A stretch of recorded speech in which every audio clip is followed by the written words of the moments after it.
nós estamos falando sobre a importância de congregar e nós elencamos 4 tópicos maiores: a objeção, a ordem, a necessidade e a oportunidade. Então, dentro desse tema maior, isto é, a importância de congregar, vimos algumas objeções que são levantadas contra o ato de congregar e as combatemos à luz da palavra. Vimos também a ordem de congregar.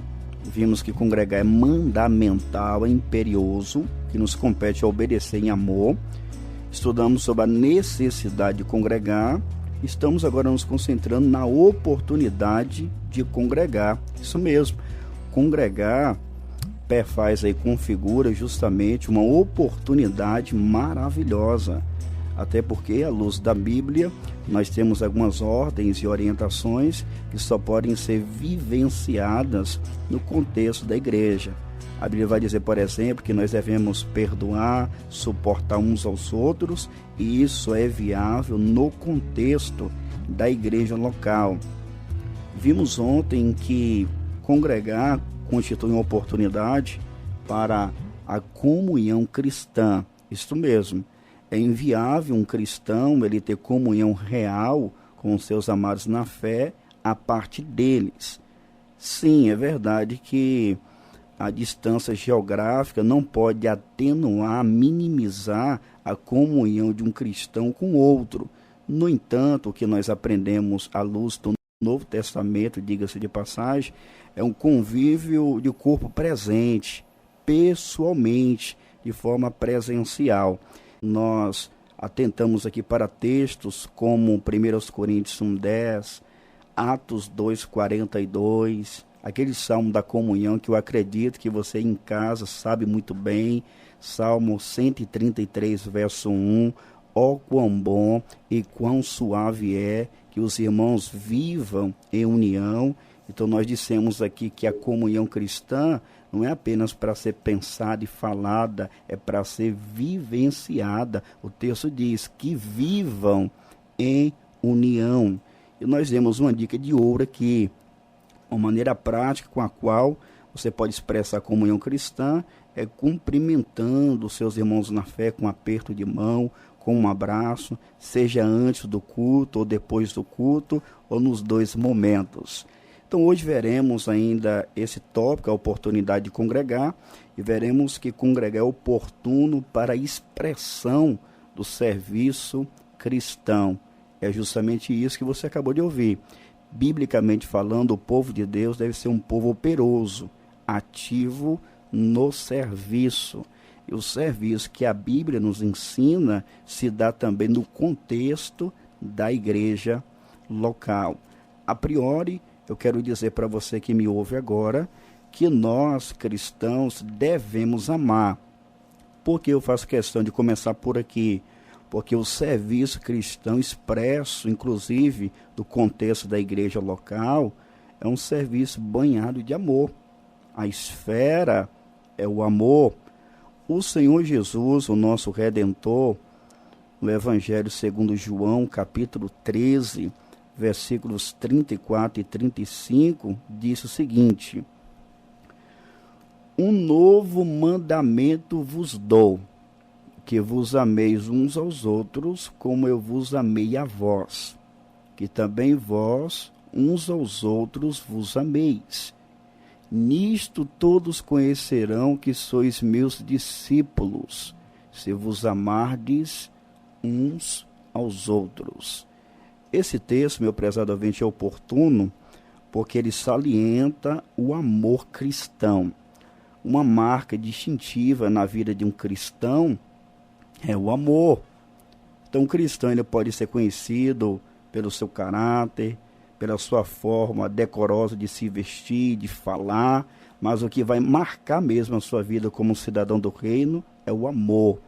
No versículo 35, curiosamente, Cristo chega a dizer: nisto todos conhecerão que sois meus discípulos, se vos amardes uns aos outros. Perceba, pessoas descrentes vão concluir que uma pessoa é cristã pelo seu comportamento e procedimento para com seus irmãos na fé. Vamos aqui imaginar a cena. Imagina aí uma mulher que ela é sozinha na vida, desamparada pela sua família. Só que essa mulher faz parte de uma igreja. Essa igreja é amorosa, acolhe, assiste, ajuda. As pessoas que conhecem aquela mulher sabem que ela é sozinha na vida. Os familiares não apoiam ela. No entanto, a sociedade também reconhece que ela faz parte de uma igreja, onde a igreja estende a destra, onde a igreja auxilia, onde a igreja dá assistência. Então, aqui é uma maneira prática da gente exemplificar esse ensino de Cristo aqui. Nisto todos conhecerão que sois meus discípulos, se vos amardes uns aos outros. Então, o cristão que ama, ele vai servir nessa esfera. Eu quero agora ler e comentar um outro texto da Sagrada Escritura, escrito pelo apóstolo Paulo. O apóstolo Paulo, que era um homem que amava muito a igreja do Senhor. Ele chegou a dizer em Gálatas 4,19, meus filhinhos, porque de novo sinto as dores de parto, até que Cristo seja formado em vós. Então Paulo padecia. Ele chegou a dizer também em 2 Timóteo 2,10, porquanto tudo sofro por amor dos escolhidos. Então Paulo, ele padecia por amor à igreja do Senhor Jesus. Em Gálatas 5,13, ele fala o seguinte, porque vós, irmãos, fostes chamados à liberdade. Não useis então da liberdade para dar ocasião à carne, mas servi-vos uns aos outros pelo amor. Nessa escritura, Paulo está dizendo o seguinte, que os cristãos, os crentes, foram chamados à liberdade. Todos aqueles que estão em Cristo são livres. Livres da condenação, livres do pecado, livres das trevas. O próprio Senhor Jesus chegou a dizer em João 8,36, se pois o Filho vos libertar, verdadeiramente sereis livres. Então aqui, Paulo declara de forma clara, porque vós, irmãos, fostes chamados à liberdade. A pergunta é, já que os crentes são livres, como ele deve usar, ou como eles devem usar essa liberdade? Aí ele começa na negativa, olha, vocês são livres sim, mas vocês não podem usar a liberdade para dar ocasião à carne. Ou seja, vocês não podem fazer da liberdade cristã libertinagem, licenciosidade para pecar. Mas como usar então a liberdade cristã, já que somos livres? Mas, porém, servi-vos uns aos outros pelo amor. Ouvinte, você percebeu aí como um serviço cristão deve ser realizado? Os crentes devem se servir mutuamente, de forma recíproca, pelo amor. Então não é um cristão apenas ser servido, é ele ser servido e também servir. É um serviço de mão dupla, fazendo e sendo edificado, recebendo também auxílio. Então perceba, por que é oportuno congregar? Por que congregar configura uma oportunidade? Porque é justamente uma oportunidade para o serviço cristão. Na esfera da fraternidade, da congregação, da igreja local, os crentes, todos comprometidos, servindo uns aos outros pelo amor. Perfeito, reverendo. Eu queria aqui, antes de nós darmos prosseguimento, mandar um abraço aqui para a irmã Vânia. Vânia, esposa do presbítero Josevan, ela manda aqui a mensagem dizendo, estou bem, graças a Deus, estou ouvindo o programa em Nova Itaípe, acho que é isso mesmo, município de Planaltino. Que maravilha, minha irmã. Que bênção. Satisfação, viu? Poder contar aí com sua audiência. Um abração para a senhora e para a Josevan. Pois bem, reverendo, esse assunto aí ele é muito importante, que verdadeiramente congregar oferece a oportunidade para o serviço cristão. Então isso é uma oportunidade de fato que nós temos e é uma demonstração de obediência a Jesus Cristo. Até porque a salvação ela é pela graça, mas o apóstolo Paulo, em Efésios capítulo 2, versículo 10, ele diz, porque nós somos feitura sua, criados em Cristo Jesus para as boas obras, né, os quais Deus preparou de antemão, de forma antecipada. Então, essas boas obras devem ser praticadas pelo cristão. E quando o cristão congrega, juntamente com os demais irmãos, ele tem aí a chance de expressar as boas obras no serviço cristão, que, como bem mencionado pelo pastor Arlan, deve ser motivado pelo amor. Inclusive, pastor Orlando, o amor, nós podemos falar muita coisa acerca dele, mas eu queria destacar aqui algo que diz respeito à prova, ou uma das provas que a pessoa realmente é cristã, que ela nasceu de novo, é justamente o amor, não é isso? Isso. Como é que a gente pode evidenciar isso à luz da Escritura, pastor? Reverendo, o apóstolo João falou muito a esse respeito. Interessante que mais de 6 vezes ele menciona na sua primeira carta a designação nascido, para sinalizar uma pessoa que experimentou o novo nascimento. Ele vai mostrar de forma clara e inequívoca que o amor cristão é uma marca, uma evidência da regeneração. Então, se uma pessoa ela não ama, é um indicativo que ela não experimentou ainda o novo nascimento. Ela está na igreja, mudou algumas coisas na sua vida, fez algumas reformas externas, anda com a Bíblia, não perde culto, no entanto, está perdida dentro da igreja. Porque o amor cristão é uma marca expressiva da salvação. Quero convidar o nosso ouvinte a redobrar atenção para esse texto aqui. 1 João, capítulo 3, versículo 14. Ouça aí. Nós sabemos que passamos da morte para a vida porque amamos os irmãos.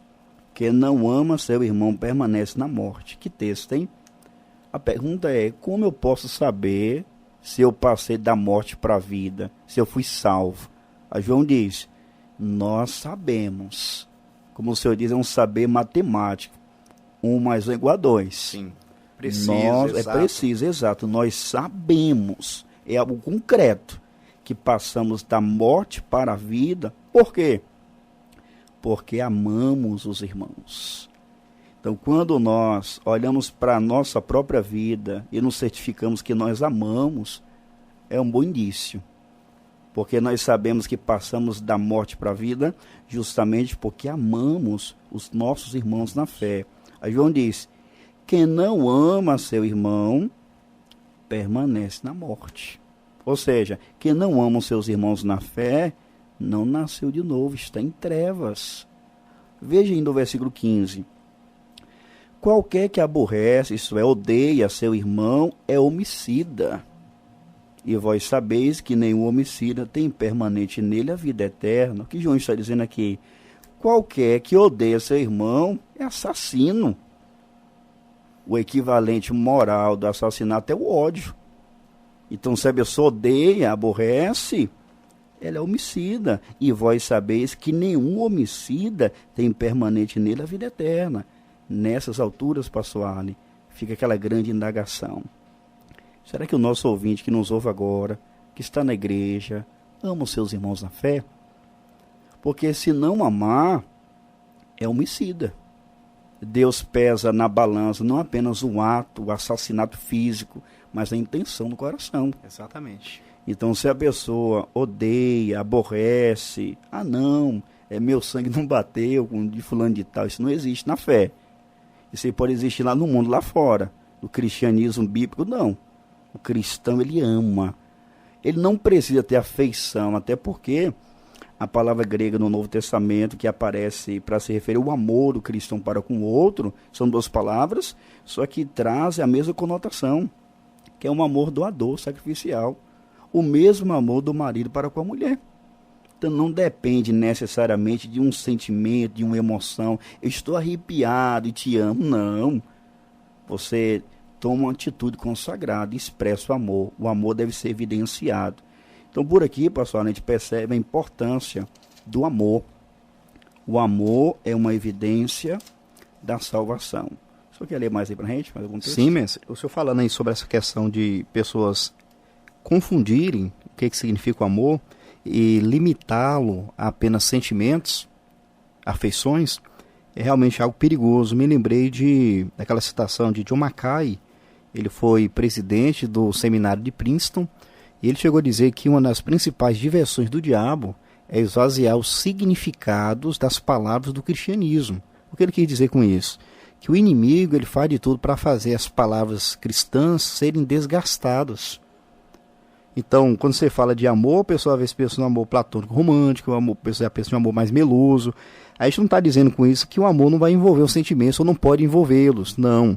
A Paulo chega a dizer sobre a questão das entranhas, né, afetuosas, né, de amor e misericórdia. O ponto nosso aqui é entender o que a Bíblia diz sobre amar. Amar está intimamente ligado com a prática. É uma decisão consagrada. Eu quero te dar alguns exemplos só para poder te ajudar a refletir sobre isso. Temos que correr, né, reverendo? Muita coisa para falar, mas rapidinho. João 3,16 que o senhor mencionou introdutoriamente. Porque Deus amou o mundo de tal maneira que fez o quê? Deu. Então Deus não amou e ficou sentindo o amor. Ele demonstrou. Romanos 5,8, Paulo diz, mas Deus prova o seu amor para conosco em que Cristo morreu por nós, sendo nós ainda pecadores. Paulo em Gálatas capítulo 2, 20, quando ele diz, já estou crucificado com Cristo e vivo não mais eu, mas Cristo vive em mim, e a vida que vivo na carne, ou seja, no corpo mortal, vivo na fé do Filho de Deus, o qual me amou e a si mesmo se entregou por mim. Percebeu aí? Paulo diz, Cristo me amou e a si mesmo se entregou por mim, porque amor entrega. Perfeito. Amor é prático. Amor é demonstrado. Então não fica na esfera da teoria nem do sentimento.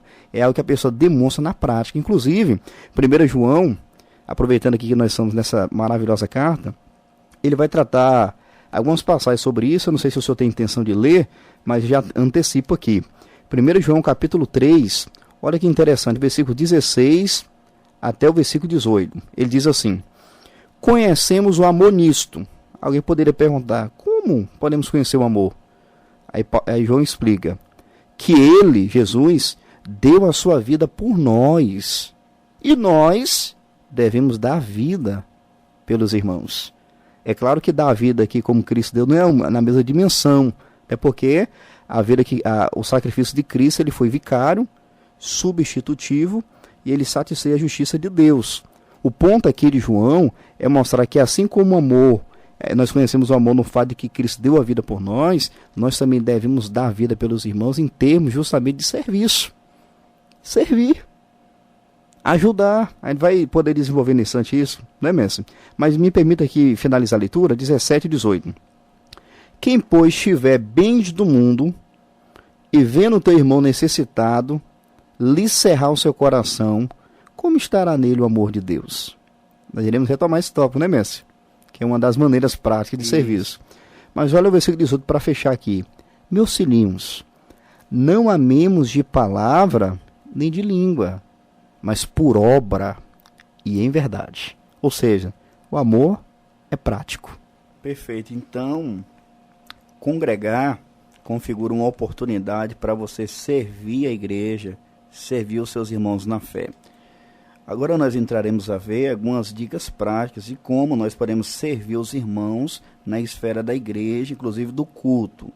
Em primeiro lugar, você pode encorajar os irmãos na fé. Sim, tem pessoas que pensam, olha, eu não sirvo mais na igreja porque eu não tenho um dom de ensinar. Pronto, se limita a isso, acabou. A pessoa tem boa intenção, mas não faz mais nada. Gente, nós temos uma mente que Deus nos deu, nós somos criativos, há N maneiras, tanto bíblicas, que o Senhor nos orienta claramente, mas há maneiras práticas com as quais nós podemos desenvolver maneiras para o serviço cristão. Mas vamos seguir aqui as orientações claras da Bíblia. Em primeiro lugar, você pode servir os irmãos na fé encorajando-os. Em Hebreus 10, versículos 24 e 25, lemos assim: e consideremo-nos uns aos outros para nos estimularmos ao amor e às boas obras, não deixando a nossa congregação, como é costume de alguns, antes admoestando-nos uns aos outros, e tanto mais quanto vedes que se vai aproximando aquele dia. Isso deixa aqui é bem claro.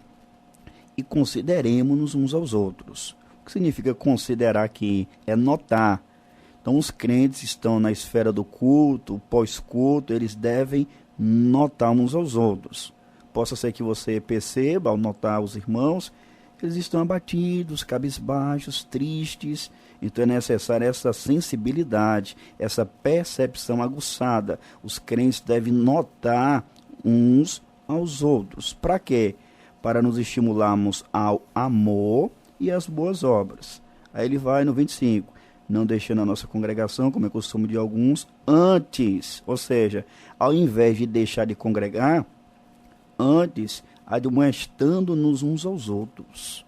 Ou seja, um cristão encorajando o outro, Um cristão se certifica que o seu irmão está abatido, está preocupado, está solícito, está ansioso. Então ele vai fazer o quê?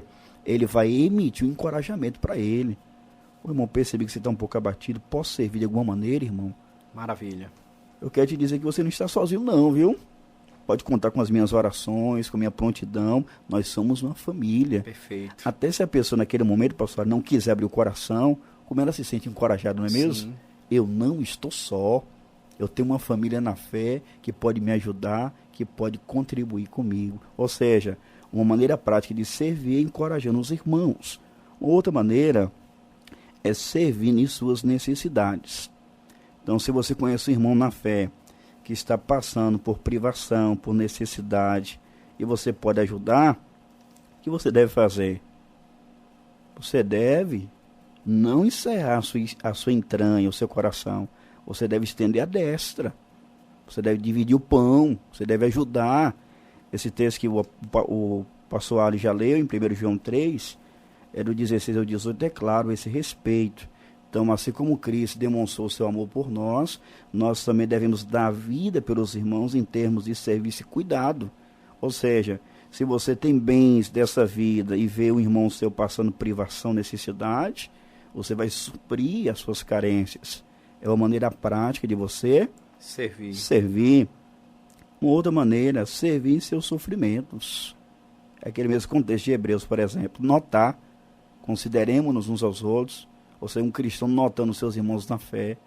E ao concluir que o irmão está sofrendo, padecendo, o irmão pode chegar junto, citar um texto, por exemplo, pastor Arne, Gálatas 6:2, levai as cargas uns dos outros, e assim cumprireis a lei de Cristo. Ou seja, os irmãos ajudando os outros em seus sofrimentos. Inclusive na oração do Pai Nosso, Cristo disse em Mateus 6:9, portanto, vós orareis assim, Pai Nosso. Ou seja, nessa oração eu devo me lembrar que eu faço parte de uma família, que eu tenho mais irmãos. Quando Paulo fala em Efésios capítulo 6, 18 ao 20, ele fala sobre a oração, mostrando que todos os crentes estão em conflito espiritual.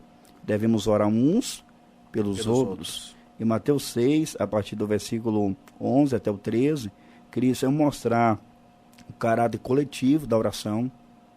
Pão nosso de cada dia, dai-nos hoje. Perdoa as nossas dívidas e não nos induzas à tentação, mas livra-nos do mal. Ou seja, os cristãos podem servir, olha, eu vou orar por você, tanto orando como mostrando para o irmão sofredor que ele não está só. Eu vou orar por você aqui agora. Então, oração, maneira prática de expressar o serviço cristão no contexto da igreja. Terminou o culto, o irmão chama o outro para conversar, dá assistência, dá atenção, até ali mesmo podem orar. Exatamente. Uma outra maneira, pastor Arne, é servir com os dons espirituais. Nós sabemos que cada cristão tem pelo menos um dom. Isso. E dom é para ser usado. Pedro, na sua primeira carta, capítulo 4, a gente não quer ser redundante, porque nós já ventilamos isso em outro momento, mas é importante para esse momento também. 1 Pedro 4,10, cada um administre aos outros o dom como recebeu, como bons dispenseiros da multiforme graça de Deus. Cada crente tem pelo menos um dom. Administre aos outros. Então, o dom é para ser gerenciado aos outros, como recebeu, como bons dispenseiros da multiforme graça de Deus. E é um outro texto, pastor, que tem tudo a ver com essa questão de usar o dom.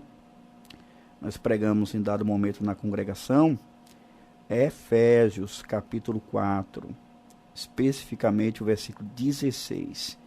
Que texto norteador! Efésios capítulo 4, versículo 16, lemos assim: do qual todo o corpo. No versículo anterior, no versículo 15, Paulo finaliza falando acerca de Cristo, que é o cabeça. Ele inicia o 16, do qual todo o corpo de Cristo, que é uma referência à igreja, do qual todo o corpo bem ajustado, e ligado pelo auxílio de todas as juntas. Juntas aqui são colocadas como sendo os membros da igreja. Interessante. Ou seja, o corpo bem ajustado, bem alinhado, ligado pela assistência, pelo auxílio de todas as juntas, de todos os crentes, segundo a justa operação de cada parte. Perfeito. Faz o aumento do corpo para a sua edificação em amor. Então, como deve ser a cooperação espiritual dos crentes na igreja? Justa operação de cada parte. Irmão amado, se você é membro de uma igreja local e não faz nada, você está em desobediência declarada e você está afetando o corpo de Cristo.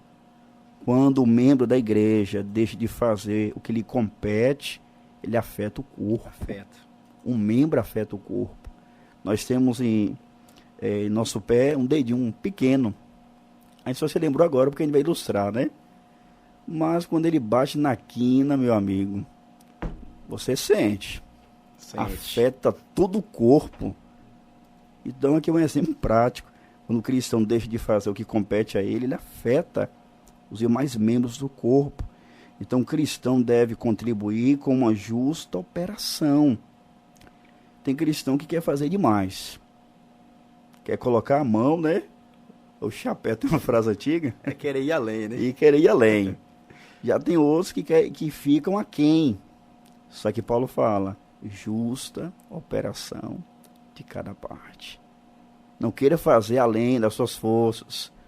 Não seja negligente. Não, você poderia fazer mais, mas você fez menos. Não, faça no limite. Faça de acordo com as suas forças, com a sua capacidade. É uma maneira prática de você servir. Uma outra maneira é você ser empático. Romanos 12:15, Paulo vai dizer: alegrai-vos com os que se alegram e chorai com os que choram. Então, uma maneira prática de servir, essa sensibilidade. Se o irmão está chorando, devemos fazer o que com ele? Chorar com ele. Se o irmão está alegre, devemos nos alegrar com ele. Se o irmão fez aniversário, é um dia de alegria e glorificação, porque o irmão reconhece que foi Deus que lhe deu mais um ano de vida, nos alegramos com ele. Mas se o irmão perdeu alguém da família e está em luto, nós também estaremos enlutados com ele. Então, na alegria, juntos. Na tristeza, juntos. Congregar constitui uma oportunidade para a comunhão cristã e para o serviço cristão. Portanto, congregar é uma ordem, uma necessidade e uma oportunidade. Sendo uma ordem, precisamos obedecer. Sendo uma necessidade, precisamos aproveitar. E sendo uma oportunidade, precisamos gerenciar.